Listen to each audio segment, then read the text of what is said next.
सपने में आया कि मैं मेट्रो ट्रेन में घूम रहा हूँ और मैं बैठा हुआ हूँ, इतने में अनाउंसमेंट होती है अगला स्टेशन सिंधु नगर। मैं एकदम उठ के खड़ा हो गया तो देखा तो मेरी बीवी ऐसा हाथ मार दे, क्या हो गया, नींद में चलने की आदत हो गई क्या? लेकिन अगर वो कह रहे हैं कि विकास हो रहा है तो शायद हम अंधे हो चुके हैं, हमें वो विकास दिखाई नहीं दे रहा है।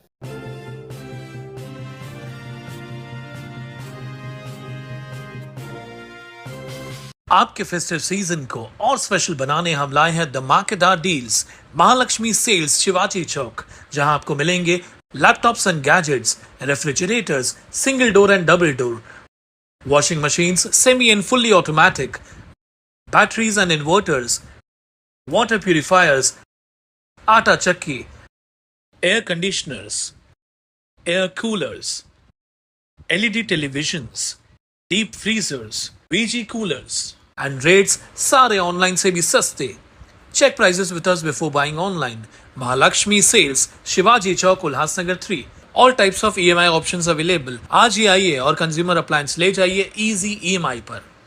लेते एक मुलाकात नरेश चंद्रमणि जी के साथ और आज पूछते हैं कि हमारे उल्लासनगर की जो बदतर से बदतर हालत हमारे राजनेताओं ने करके रखी है, तो इस विषय के ऊपर आप कैसे देखते हैं? और आप एक उल्लासनगर के जिम्मेदार नागरिक हो, आपका भी फर्ज बनता है कि शहर के बारे में चिंता करें, क्योंकि ये जो हमारे जो नेता लोग हैं इनको तो कुछ पड़ी नहीं है, न जनता की न शहर की।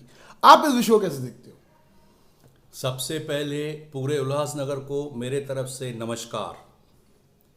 जैकी जी, आप क्या बात कर रहे हैं? शहर की हालत बद हो गई है, बदतर हो गई है। कुछ भी ऐसा नहीं हुआ है। इतना बड़ा मेरे शहर का विकास हुआ है, चारों तरफ देखिए इतनी अच्छी अच्छी सड़कें हैं, कोई ट्रैफिक की समस्या नहीं, कोई गंदगी नहीं, कोई धूल नहीं, कुछ भी नहीं है शहर के अंदर। इतना सारा विकास हो चुका है, अभी विकास के लिए कुछ बचा ही नहीं है। ऐसी बातें मैंने आपके इस चैनल पे ही देखी थी, एक नेता को बोलते हुए कि विकास अभी बाकी कुछ रहा ही नहीं है, सब विकास तो हो चुका, फिर चिंता का है कि फिर तकलीफ का है कि कुछ भी तकलीफ नहीं है हम लोगों को, हम बहुत खुश हैं। पूरे देश भर में सबसे अच्छा शहर अगर कोई है तो उल्लासनगर शहर है और मैं खुश हूँ। बहुत अच्छी सुविधाएं हमारे नेताओं ने दी है। और तो और उस दिन मैंने आपका न्यूज़ देखा तो आप कुछ मेट्रो ट्रेन के बारे में बात कर रहे थे, तो मुझे सपने में आया कि मैं मेट्रो ट्रेन में घूम रहा हूँ और मैं बैठा हुआ हूँ, इतने में अनाउंसमेंट होती है अगला स्टेशन सिंधु नगर। मैं एकदम उठ के खड़ा हो गया तो देखा तो मेरी बीवी ऐसा हाथ मार दे, क्या हो गया, नींद में चलने की आदत हो गई क्या, उठ के क्यों खड़े हो गए? तो ये हालत है। तो ऐसी कोई बात नहीं है। मुझे तो बड़ा ही अफसोस होता है, क्योंकि वो तो बेचारे बहुत ईमानदार हैं, प्लान के हिसाब से काम करते हैं, कोई टाउन प्लानर के साथ हाथ मिला करके उल्टी सुल्टी प्लानें पास नहीं करवाते हैं, बहुत ईमानदारी से। जो आज जगह ले रहे हैं बहुत खुश रहेंगे, जीवन में कभी उनको कष्ट ही नहीं आने वाला है, क्योंकि उनकी प्लानें तो पूरी तरह से लीगल होगी, डीपी के हिसाब से बनी हुई होगी। तो मुझे कोई उनके पीछे शिकायत नहीं, कोई रंजिश नहीं है। वो सिर्फ मेरा एक सवाल है, देखिए इस शहर में धड़ल्ले से बड़े बड़े टावर की अनुमति दी जा रही है। बड़े बड़े टावर खुलने वाले हैं, 14 माला 20 माला। मैं तो रोज देखता हूँ कुछ ना कुछ मालूम पड़ता है, यहाँ पे टावर बन रहा है, वहाँ पे टावर बन रहा है। बात ऐसी है कि आप टावरों की अनुमति दे रही हो, लेकिन क्या इस शहर में कोई ऐसा नेता है जो इंफ्रास्ट्रक्चर के बारे में भी सोचता हो? इतने जो टावर होंगे, जहाँ पे 4 घर रहते थे वहाँ पे अभी समझो 50 घर रहेंगे, 400 150 100 पता नहीं कितने टावर में कितने लोग रहेंगे। उनके लिए इलेक्ट्रिसिटी चाहिए। अभी से ही ऐसी हालत है कि दिन में 2-2 3-3 घंटे लाइट बंद हो जाती है, यहाँ पे ट्रिपिंग हो गई, यहाँ पे ओवरहेड वायर टूट गई। अगर ऐसी हालत है तो इतने सारे जो टावर बनेंगे उनको जो बिजली की जरूरत होगी, कहाँ से आएगी बिजली? उनके पास पानी की व्यवस्था नहीं, पानी इतना पानी आएगा कहाँ से, कैसे उन लोगों का पूरी आपूर्ति की जाएगी? और ऐसे बहुत सारी चीज़ें हैं। कोई भी इंफ्रास्ट्रक्चर, इस शहर की साफ सफाई का क्या है? इतना कचरा निकलेगा कहाँ जाएगा, कैसे जाएगा? डंपिंग ग्राउंड पहले ही हमारे इसलिए सर का दर्द बना हुआ है, तो ये कचरा फिर कहाँ जाएगा? ये बहुत सारी तकलीफें हैं। तो लोग इतने पैसे खर्चे करके, मैं बिल्डरों से माफ़ी चाहता हूँ, मैं आपके खिलाफ ना हूँ, न तो मैं आपके धंधे पे लात मार रहा हूँ, लेकिन जो सच्चाई है वो बयां कर रहा हूँ कि अगर मुझे ही फ्लैट लेना हो अच्छा सा बड़ा वाला, तो मैं पैसा भी खर्चा करूँ तो ये तो सुविधाएं कम से कम मैं देखूंगा ना कि लाइट है शहर के अंदर कि नहीं, पर्याप्त लाइट की मात्रा। आज ही इतने कम टावर हैं, कम बिल्डिंगें हैं, उसके बावजूद ही लाइट बार बार बंद हो रही है। इतने टावर आएंगे तो लाइट की व्यवस्था किसने की है, कौन सी की है? पानी का कोई स्रोत नहीं है। तो मैं 10 वर्षों से सुनते आ रहा हूं कि अभी हम पानी का अपना स्रोत बनाएंगे, अपना खुद का पानी करेंगे, एमआईडीसी से लेंगे नहीं। ये तो मैं बहुत अपना ओन सोर्स बनाएंगे। हाँ, तो ये मैं बहुत बार सुन चुका हूं। तो अभी मेरा भी पेट भर गया है, जी भर गया ये सारी बातें सुन के। मैं आपको एक चीज बताऊं, जैसे आपने कहा कि ओन सोर्स पानी के विषय में, वैसे ही एक सबसे बड़ा ज्वलंत मुद्दा जो हमने उठाया था जीआर का, जिसके ऊपर हमारे उल्लासनगर के एक नेता ने तंच कसा था कि आपने पूरे शहर को सर पे उठा लिया जीआर के ऊपर। अब देखो जीआर आ गया।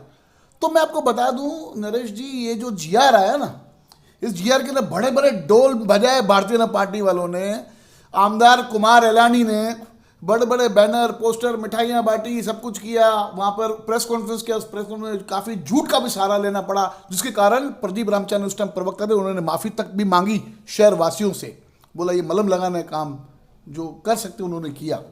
आपको बता दूं कि ये जो जीआर, जो रीडेवलपमेंट का जो जीआर था, ये इसकी पहल किसने की थी? वो जीआर लेके कौन आया? क्या लगता है आपको, कौन लेके आया होगा? पहले जहां तक मेरी जानकारी है, जब ये अवैध निर्माण थे, रेगुलेशन करने के लिए जीआर नहीं, अभी जो जीआर आया, अभी का तो जीआर तो थोड़ा थोड़ा टुकड़ों में आ रहा है। हाँ, तो कौन लेके आ रहा है? वो शुरुआत किसने की? शुरुआत तो आपके चैनल के हिसाब से मैंने जो देखा है, सुना है, वो श्री कुमार एलानी बोल रहे थे कि मैंने मंगाया, मैंने मंगाया। हाँ, बताइए। आपको मैं बताऊं कि ये सबसे पहली शुरुआत और 4 बार मंत्रालय में मीटिंग लगाने वाला एक ही नेता, वो है डॉक्टर बालाजी केनिकर। मैंने काफी 5 नंबर के लोगों से भी मेरी बात हुई। इवन भारतीय जनता पार्टी के कुछ नेता, जो वरिष्ठ नेता भारतीय जनता पार्टी के 5 नंबर में रहते हैं, उन्होंने भी कहा कि भाई ये आमदार कुमार एलानी ने नहीं किया है, ये डॉक्टर बालाजी केनिकर ने किया है।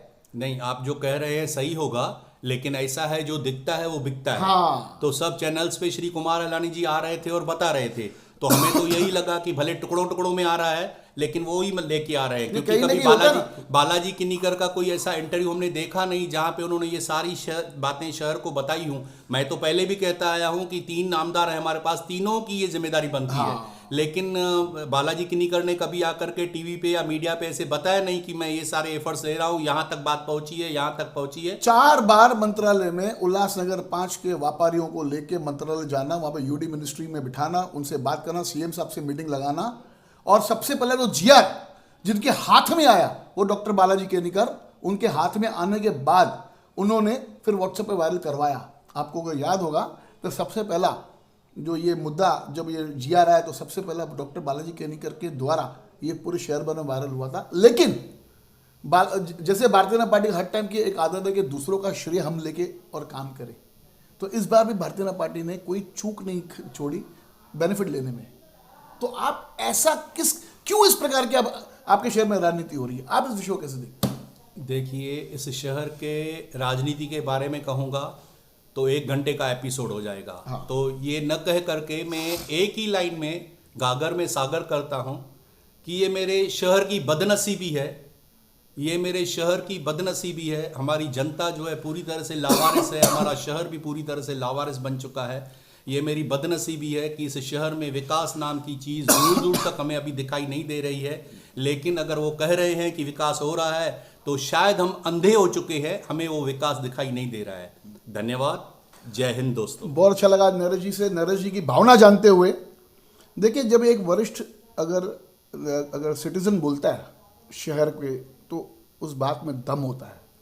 आज नरेश जी की दिल की जो अगर हम बातें टटोले तो कहीं ना कहीं वहाँ पर पीड़ा नजर आ रही है अपने शहर को लेते हुए। मैं एक और बार शहरवासियों से निवेदन करूंगा कि जब भी आप ईवीएम मशीन का बटन दबाएंगे तब उस टाइम पे याद रखिएगा शहर के पाटोल्स, खड्डे, उस तकलीफ को याद रखिएगा कि हमारे घर की महिलाओं ने, हमारे घर के बेटियों ने, हमारे घर के बहुओं ने एक एक पानी की गागर, केन उठा के अपने घर तक पहुंचाई है। इन नेताओं ने खाली झूठे आश्वासन दिए, पानी मांगो तो टैंकर भेज डालते हैं। तो टैंकर एक सॉल्यूशन नहीं है, हमको हमारे घर तक पानी चाहिए। उसके लिए आज तक किसी नेता ने कोई काम नहीं किया। और याद रखिएगा ईवीएम मशीन दबाने से पहले कि कुछ नेताओं ने तो इतना भी किया कि हम ओन सोर्स, हम अपना एमआईडीसी उल्लासनगर में बनाएंगे, ओन सोर्स लेके आएंगे। LEQ डाला गया, सब कुछ नहीं हुआ उसका। तो ईवीएम मशीन पहले दबाने पहले उल्लासनगर का भविष्य, अपने परिवार का भविष्य, अपने बच्चों का भविष्य सामने रख के ईवीएम मशीन का बटन दबाइएगा। धन्यवाद। देखते रहिए फिर बागी न्यूज चैनल।